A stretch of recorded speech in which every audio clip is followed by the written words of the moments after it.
State Affairs with Edmund Obilo is live.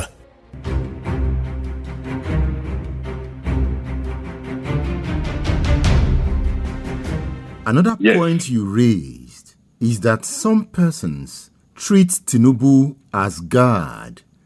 And the former governor of Osun State, Tinubu-Aregbesola, also made the same point. I don't understand. What are you driving at? I'm not driving at anything. I'm telling you the truth. Let me tell you. If there's anybody who is guilty of treating Tinubu as God, it's Rauf. Because I've been at least 3 occasions where Rauf had misbehaved for no other reason than because of his loyalty to Bola Tinubu. I'll give you 2 examples. We had a meeting of Yorubas in Lagos. Sola, what is his name? The one who was our vice presidential candidate. Sola Adeyeye. I think to Atiku. Sola Adeyeye. Atiku or to the FCC man. Yes, he used to be a banker. Yes. And the Meji Bankole was talking. I mean, Rauf blew his top. Why? Because the Meji said something that Rauf about Tinubu that Rauf did not like. Rauf was a governor. How do you lose your composure because somebody said something about Tinubu? Tinubu himself was in the audience. He wasn't defending. That's one. Another occasion, leaders of our party, we met in Awolowo's chamber. We met in the office of the Premier of Western Region.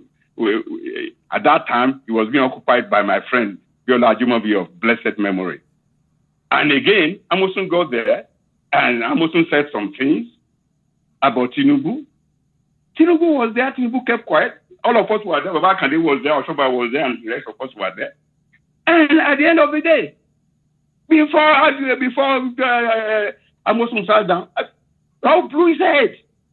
And every time I said, look, my friend, you're not the only admirer of Tinubu who is there. But you are the only one who blows up every time that anybody sees anything you don't like about Tinubu. Tinubu is a human being, great person. But the greatest of men is still a man. The greatest of men still has foibles. And of course, all you have to do is listen to his opponents to know the foibles of Bola Tinubu. So if you blow anyway, the point I'm saying is Rauf himself is the creation of that. For example, this current spat between Rauf and Tinubu, I know the beginning of it. People like to shy away from it. Please tell me. I'll tell you. Isiaka Adeleke came to my office when he and I were in the Senate. He hadn't, of course, he was alive then. Dead men don't come to your office. And he said, look, Egbon, you people are planning to take the governorship from the West.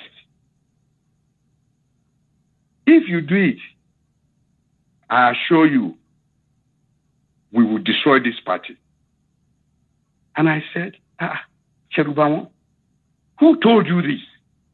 Where did you hear that anybody is planning to take the governorship from the West?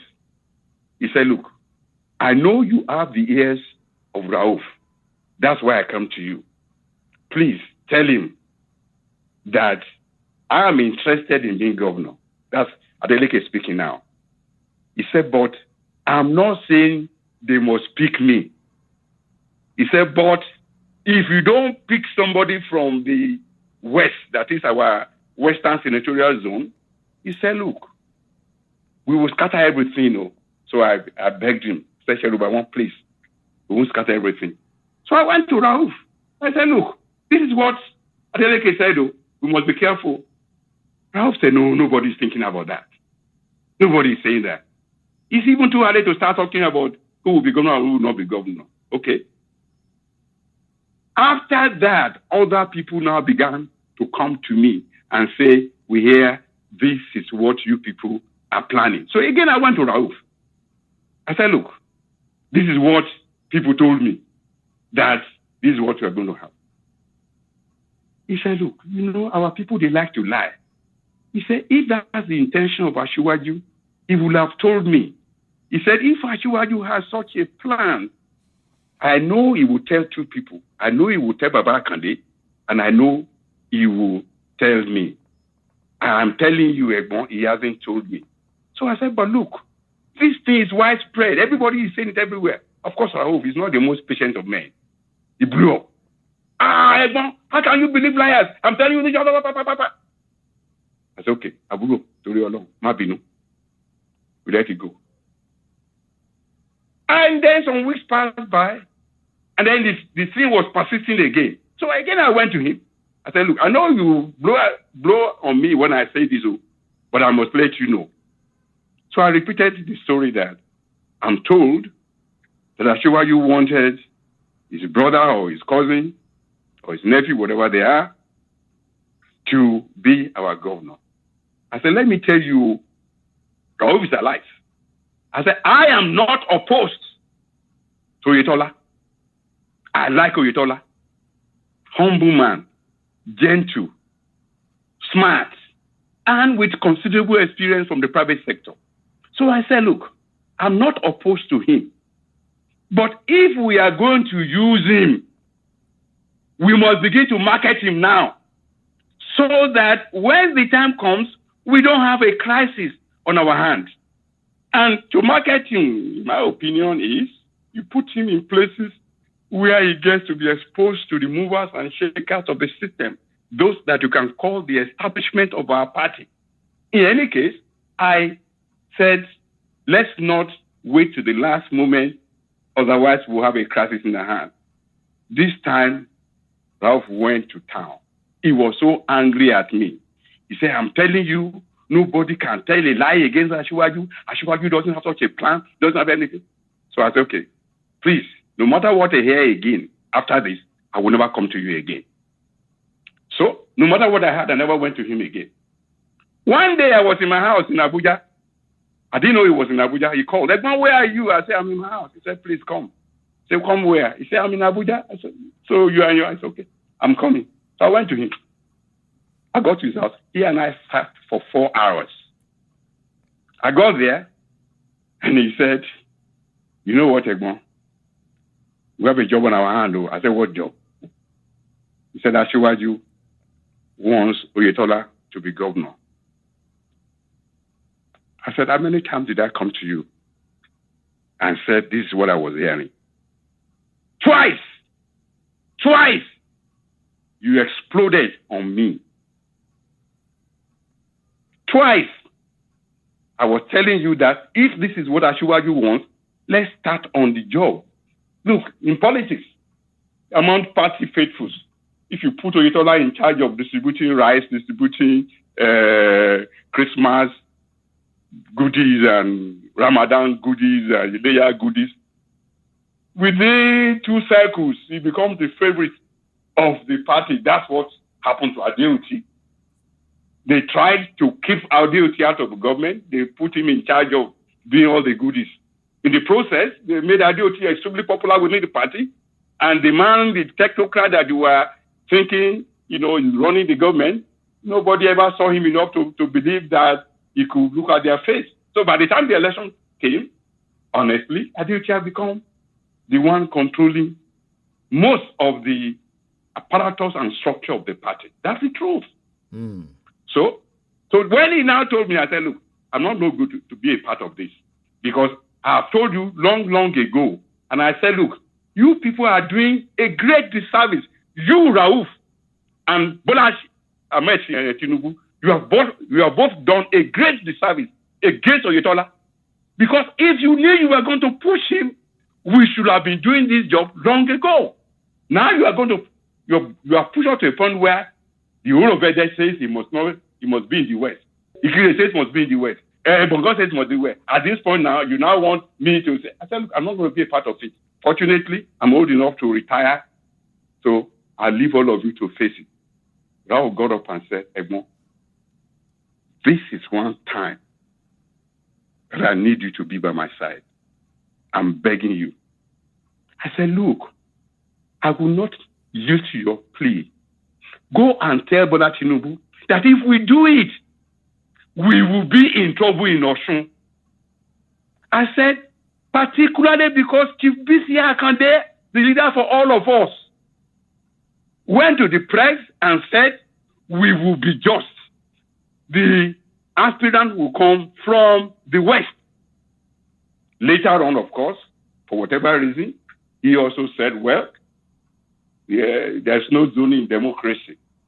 And so we now find ourselves where an entire zone was against us, and the sympathizers from that zone were also against us. Many of them from my own senatorial zone, many from Rauf's senatorial zone, because they said, look, when it was your turn, Rauf, we stood by your people, we stood by your candidate. Now you don't want to stand by our own man. So I told him, I don't want to be a part of it. Anyway, Rauf begged and begged. I said, why don't you and I go and tell him that this thing will create trouble from us and we won't be able to manage it? Rauf said he had told him. I said, what did he tell you? Rauf said he told him that since you have been governor, have I ever asked you for anything? And he said, look, the truth is, the man had never asked him for anything. I said, yes. If I were in your shoes, I would say, Oga, you have never asked him for anything. But that which you are asking now is too late. I'm not able to do it. It's going to put us in trouble. And that's what happened. In the end, they now had to come and do some magic of inconclusive election, and they had to bring other people in to be their savior. Same people who faced Omowolare and were beaten flat down. Same people who contested against you and were beaten flat down. Same people who contest this time, they didn't come first, they didn't come second. They were a distant third. You now say, oh, these are the ones to save us now.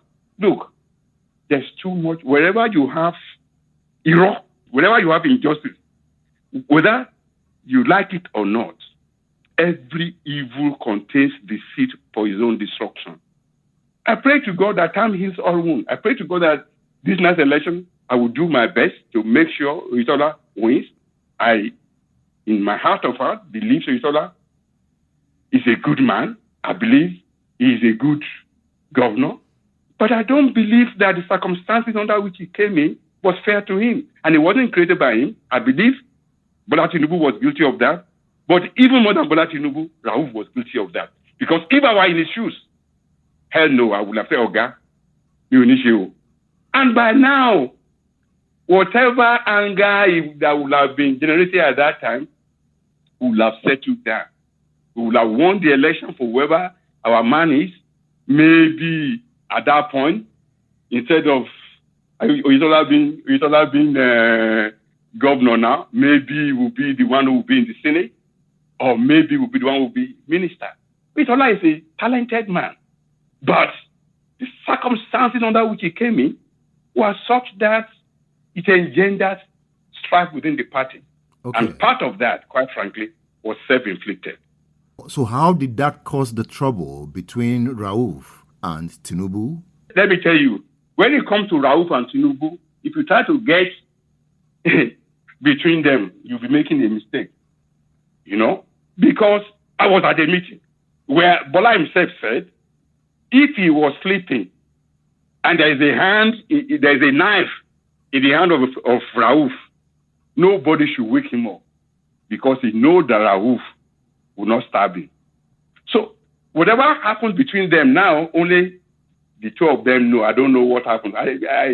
In fact, I don't talk about either to the other because, as I told you, the kind of love and passion that Rauf had for Tinubu, only God knows what could have gone wrong between them. The only thing is, if Rauf felt that he had issues with the governor of Osun and expected that Asiwaju would be objective in looking at it, if he felt he wasn't objective, honestly, that's between them. I can't say this is what happened between them, but I've just told you the thing I experienced and, you know, how the genesis of this happened. And I told him, I said, okay, this is what Asiwaju wants? I said, tell him that I've committed to it. Tell him I will do my best. I spent more money on the election of Oyetola than I have ever spent on my own election. I repeat, on radio, I spent more money on the election of Oyetola than I've ever spent on the election of myself. And I'll say this further. Rauf was a governor for 8 years.